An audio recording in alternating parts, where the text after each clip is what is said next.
Hello and welcome. You're watching Money 9, India's first multilingual platform for personal finance from TV9 News Network. I'm Sakshi Batra, and on this show, there's going to be a very interesting conversation on investments, how you can save and grow your money. Now, over the past few years, there has been an increasing discussion about financial inclusion. And financial inclusion now goes beyond banking the unbanked. It actually means providing every citizen the knowledge and the tools that will help them save, invest, and grow their money to live their life goals. Now, fintech companies in this journey are increasingly becoming key catalysts for the same.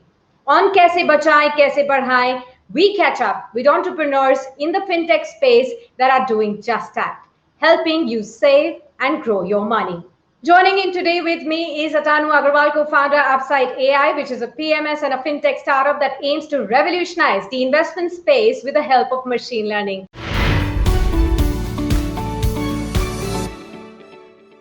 Atanu, thank you very much for taking out time for Money 9, and it's going to be an interesting conversation. I'm very excited to know what all Upside AI is all about. So thank you very much for joining in. And now just how you introduce Upside AI on your website as one of the first funds in India to use machine learning to make fundamental investing decisions. So help us understand all about it. What was the idea behind launching this startup and what does it do?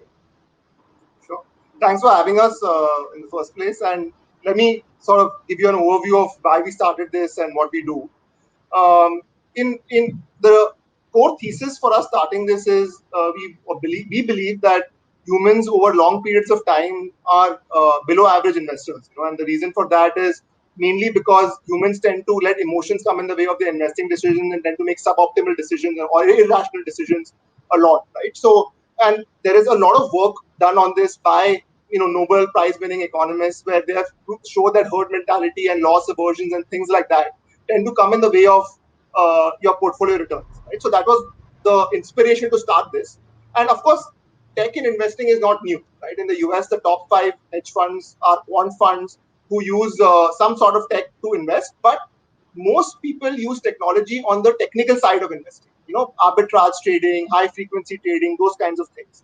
I think Upside AI is one of the first funds to combine machine learning and fundamentals based investing, right? And it Right. sort of, again, the framework comes from my background in the sense that I've always considered Ben Graham, who's Warren Buffett's guru, as my guru as well. And I'm a huge disciple of his, and that's where the inspiration from the framework came. That's what sort of we used to build the the the basic framework, and then of course the machine learning sits on top of that, and that's how we start.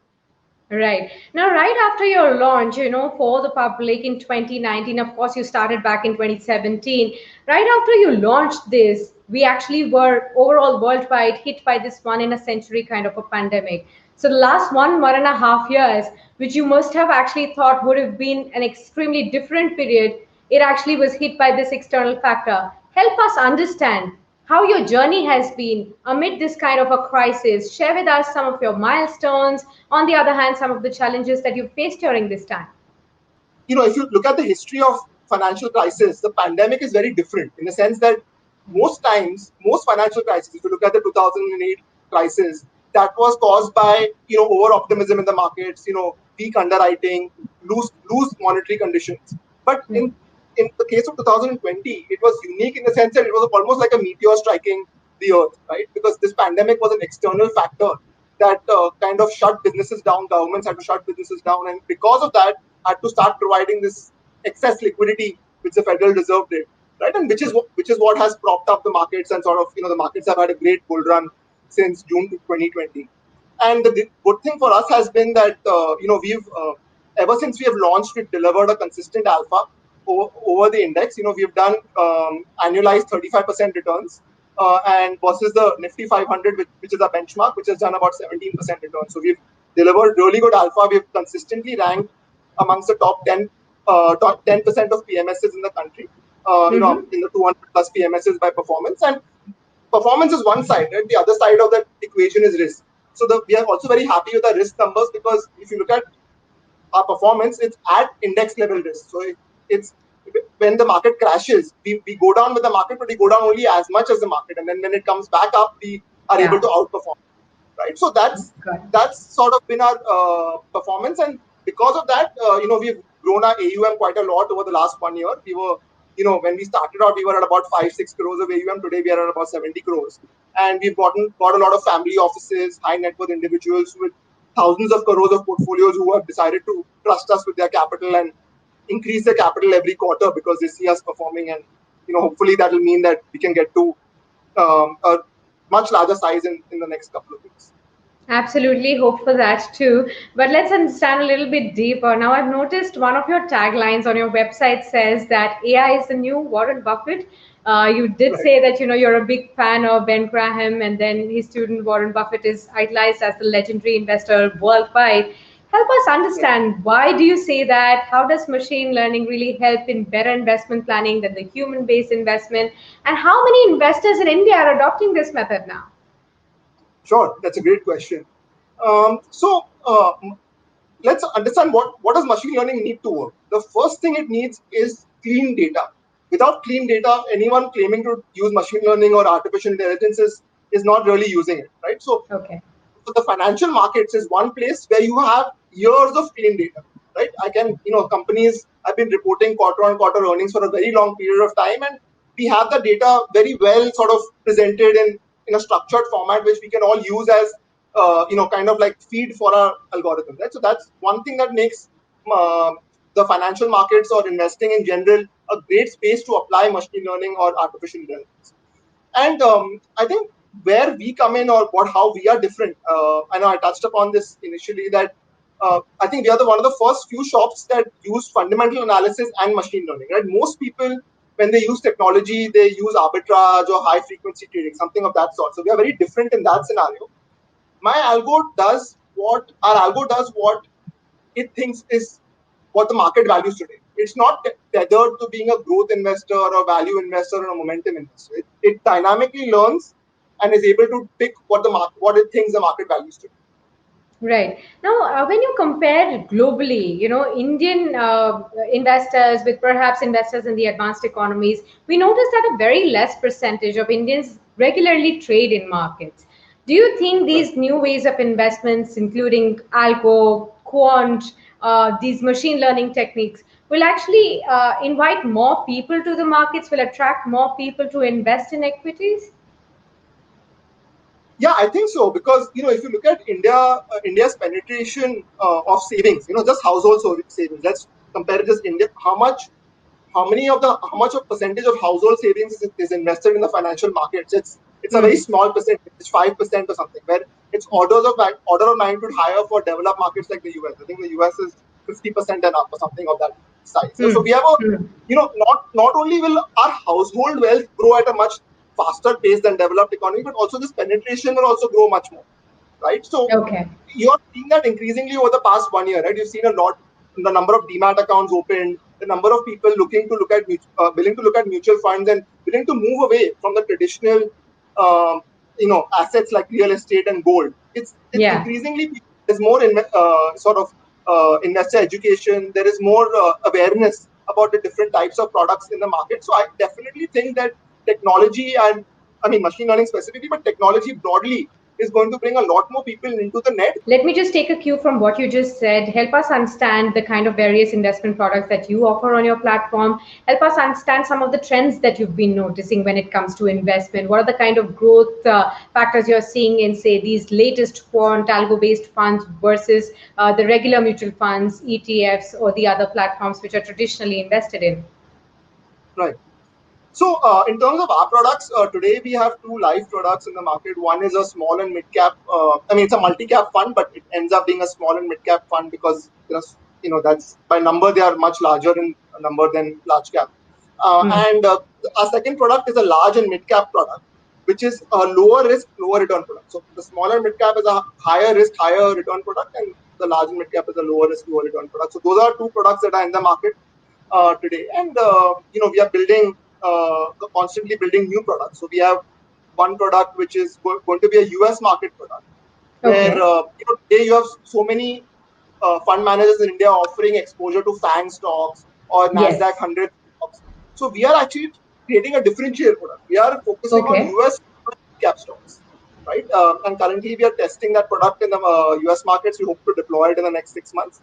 And the fourth product, which I'm very excited about, is actually uses um, macroeconomic factors, like inflation, interest rates, stuff like that, to determine asset allocation. So it will tell you how much to put in equity, how much to put in gold, how much to put in debt, right? So that's our fourth product, which is going to be an asset allocator across these three asset classes.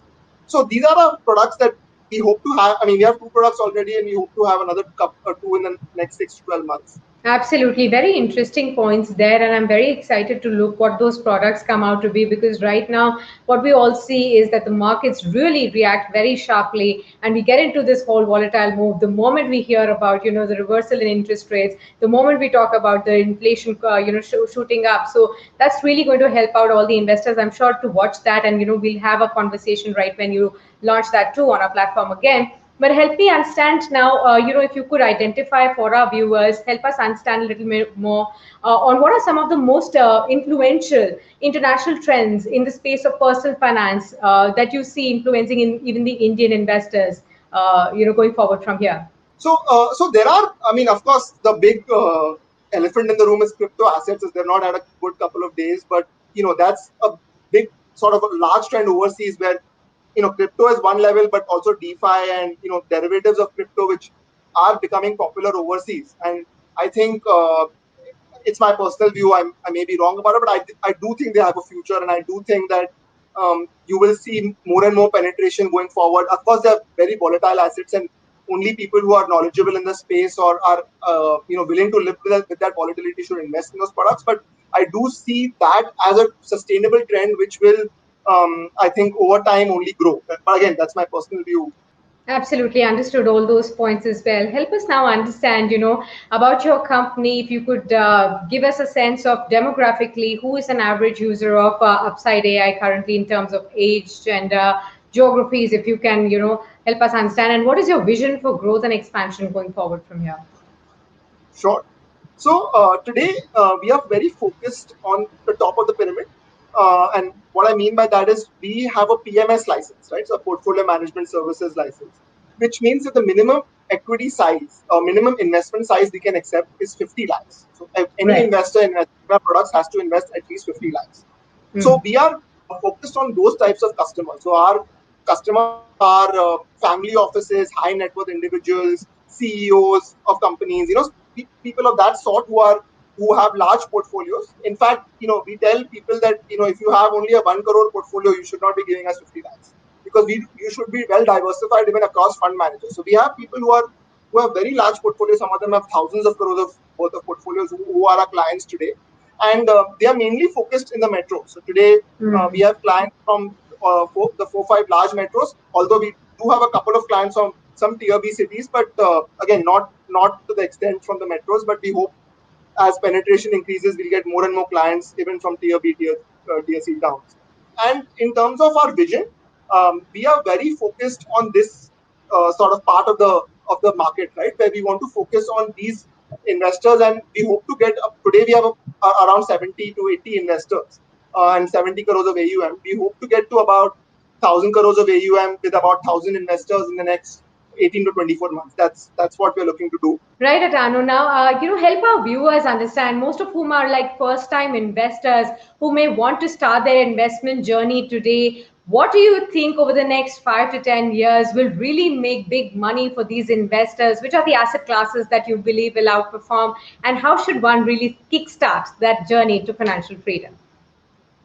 Right. I mean, that's a great question. I think, in my view, individual retail investors should not dabble with a large portion of their net worth in individual stocks. And let me explain what I mean.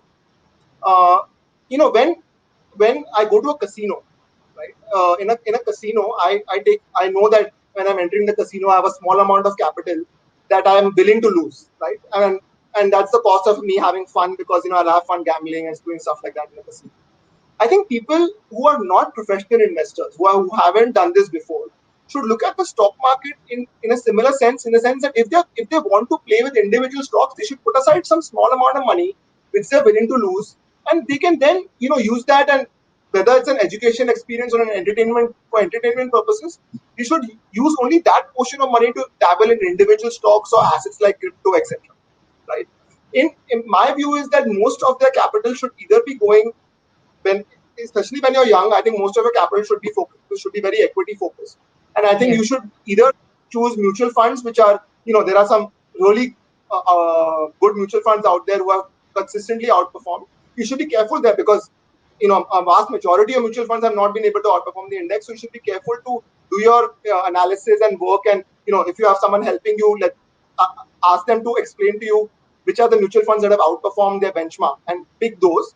Or if you don't want to do mutual funds, you can always just simply invest in passive ETFs, right?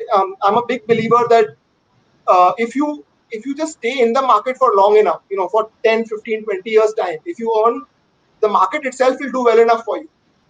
Absolutely. Well, on that note, thank you very much, Atanu, for speaking to us and sharing these beautiful insights. All the very best for your company's future. I'm sure to catch you again on Money9 to talk more about, what products are coming in, what should be investors doing. All of those interesting conversations we'll keep carrying forward with you. Thank you very much for taking out time for us.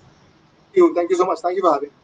And with that, we wrap up this edition of Kaise Bachaye, Kaise Badhaye. We'll keep getting you all these interesting conversations with entrepreneurs in the fintech space who are really helping all the viewers out there, the retail investors, all of those investors who are just sitting on the fence, not yet started, to kickstart their journey towards financial independence and also save, invest, and grow their money. Thanks for tuning in.